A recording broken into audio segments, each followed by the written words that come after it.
सबको तोड़ो बहन चोर उठा के जेब काटते हैं, साले छुरी मारते हैं, उनको उड़ा दो सालों को यहाँ से। पीछे की साइड में, जीप लोग की साइड में, वहाँ पे भागते हुए हिंदुओं को पकड़ पकड़ कर अंदर मार रहे थे। मैंने खुद देखा अपनी आंखों से। जाए तो काफ़ी हिंदू भी हैं वहाँ पे, ऐसा नहीं है कि खाली मुस्लिम समुदाय के ऊपर ही बुलडोजर चला है। इतने सारे लोग इकट्ठे हुए एक साथ, कम से कम 3-4 हज़ार लोग जो थे इकट्ठे हो रखे थे। ये पहले से ही तय था सब कुछ और तय अनुसार ही हुआ है।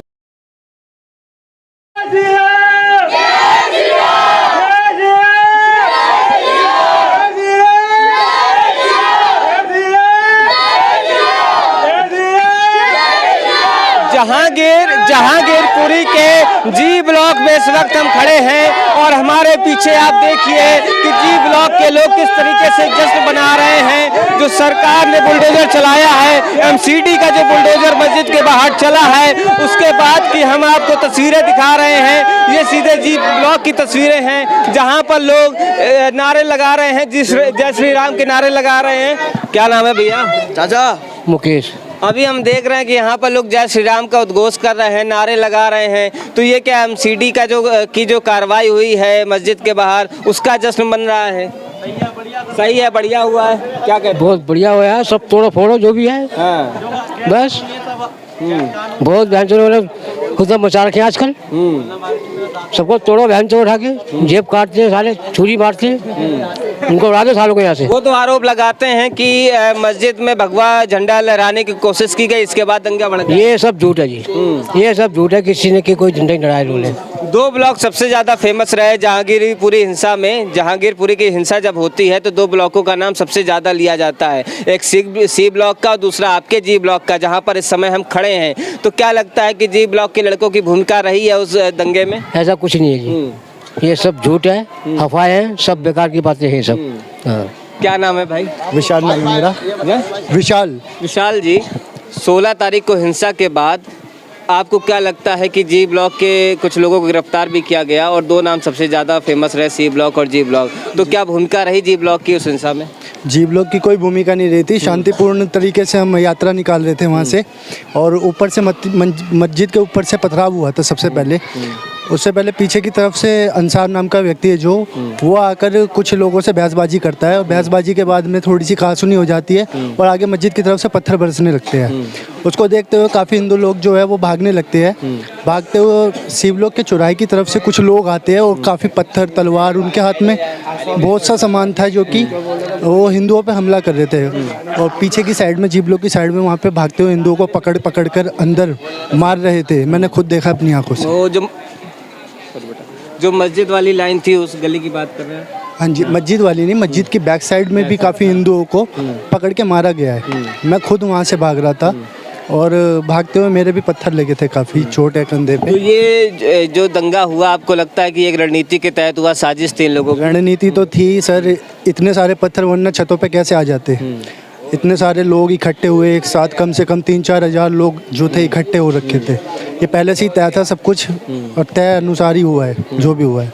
तो आपके अनुसार वहाँ से जो बजरंग दल के जो कार्यकर्ता थे या हिंदू आवानी के कार्यकर्ता थे, उनको वहाँ से भागना पड़ेगा क्योंकि ऊपर से पत्थर आ रहे थे, लोगों की तादाद बहुत ज़्यादा थी, वहाँ के मुस्लिम बहुसंख्यक एरिया है वो, इस वजह से वहाँ से भागना पड़ा था अपनी जान बचाने के लिए।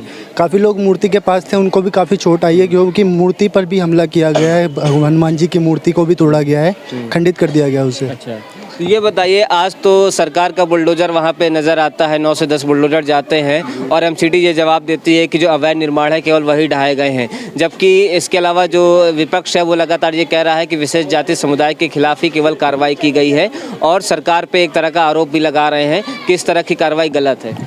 विशेष जाति के लोगों ने ही गलत तरीके से जब अवैध कब्जा कर रखा है तो उनके खिलाफ ही बुलडोजर चलेगा ना।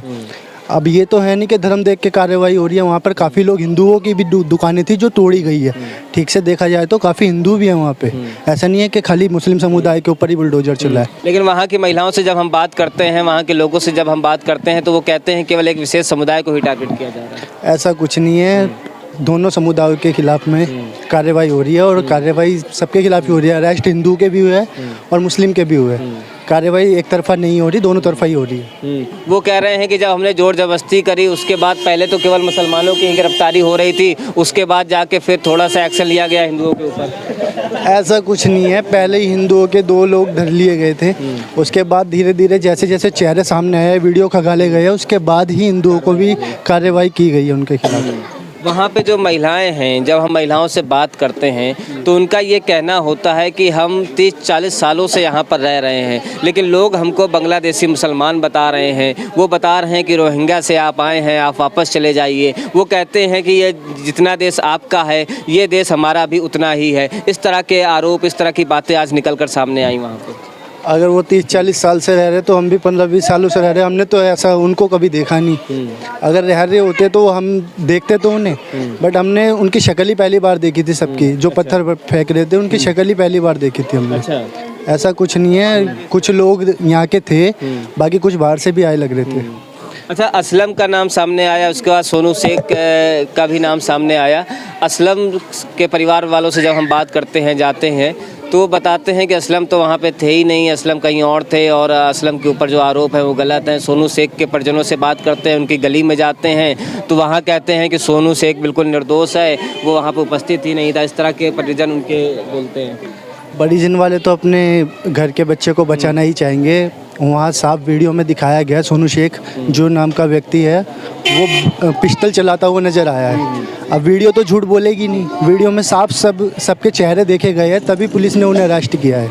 अब उनको बचाने के लिए परिवार वाले अपनी थोड़ी बहुत सहानुभूति दिखाएंगे। मतलब आप कह रहे हैं कि पुलिस ने जो कार्रवाई करी है निष्पक्ष तरीके से कार्रवाई हुई है, एक तरफा कार्रवाई नहीं हुई? जी, निष्पक्ष तरीके से कार्रवाई हुई है, किसी एक समुदाय को टारगेट नहीं किया गया। अच्छा, हम आपसे एक चीज़ और समझना चाहेंगे। 16 तारीख को घटना होती है, उसके बाद के 48 घंटे का माहौल जी ब्लॉक के अंदर कैसा रहता है? आप लोग किस तरीके से जीते हैं? जी, डर का माहौल था काफ़ी हद तक, तो कोई गली से बाहर नहीं जा रहा था, सब अपने एकदम छुप के बैठे हुए थे, घरों के दरवाजे बंद करके बैठे हुए थे, कहीं ये दोबारा से हमला ना कर दे। क्योंकि पहले भी जब 16 तारीख को जो ये वारदात हुई थी तो गलियों के अंदर तक आए थे और पत्थर वगैरह फेंके, हाथों में तलवारें थी, तमंचे थे, पिस्टल थी सबके हाथों में। गलियों के अंदर क्या, जी ब्लॉक के अंदर तक आए थे? जी, ये आए थे 1500-1400 वाली गली के आसपास तक आए थे।